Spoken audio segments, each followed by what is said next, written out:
Welcome to Dig Inspiration, a quick recap where we dig deeper into the story behind the story.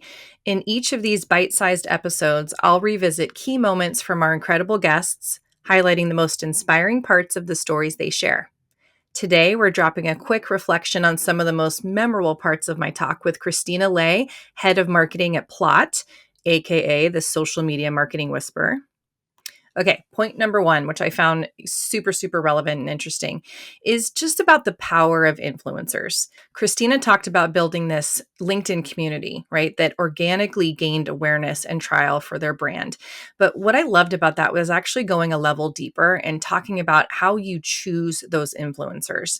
They have to be authentic to your brand's ethos and also individuals that you don't have to be too prescriptive with. I thought that was really important because as soon as you script them, you give them this like rote messaging, it sounds less genuine. It's not really coming from their genuine point of view.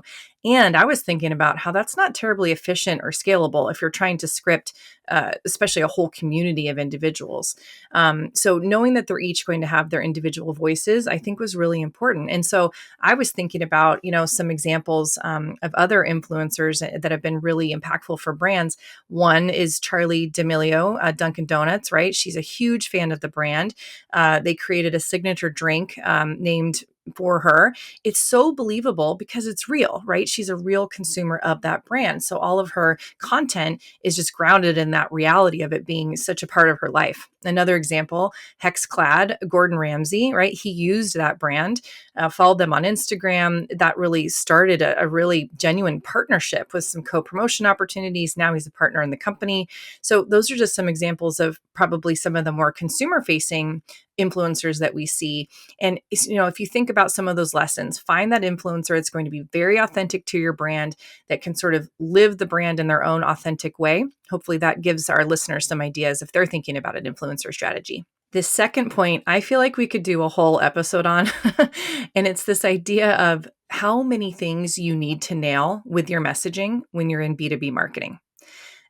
Christina like rattled them off, right? She's like, you have to be, concise and succinct. You have to explain the use case. You need to be on trend. You need to be likable.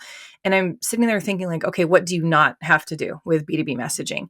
And I couldn't help but think of the research angle here, because what this means when you have to do all of these things, be succinct, explain the use case, be on trend, be likable. What it means is that not only do you need to deeply understand your customers in order to develop compelling messaging, but you also need to test your potential messages in a way that is super reflective of that reality, right? So I'm in sales. I'm a sales professional. I'm not taking 15 minutes to consider an ad for Salesforce or for HubSpot, right? Their messaging needs to grab my attention in the moment as I'm scrolling through LinkedIn. I need to have a visceral reaction that, oh, wow, I'm interested in this so that I want to learn more and ultimately, hopefully, become a buyer of those brands. That's what those brands are hoping I do. So if you think about that first sentence of your cold outreach, that initial reaction of your ad, it needs to capture attention. It needs to convert that interest. Otherwise, it just gets scrolled or deleted right past, right? So that really made me think about how important that research aspect is. And ultimately, just shout out to all the B2B marketers. We see you. You've got a tough job. There's a lot that you need to accomplish with your messaging. And the third point that really resonated with me was this idea of advocating for a discipline when you're on the front end of that discipline's journey. So, Christina talked about how she's older than Google. Well, I'm way older than Google. And I remember a time far before social media.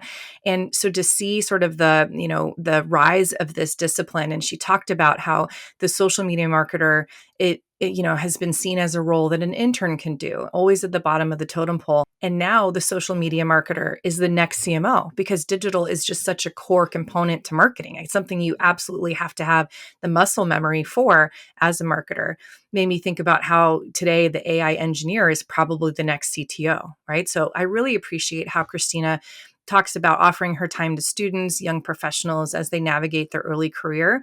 It takes those kinds of leaders to help further these types of roles and disciplines in the industry. And also just want to say I'm so privileged to be able to talk to these leaders and get inspiration from them.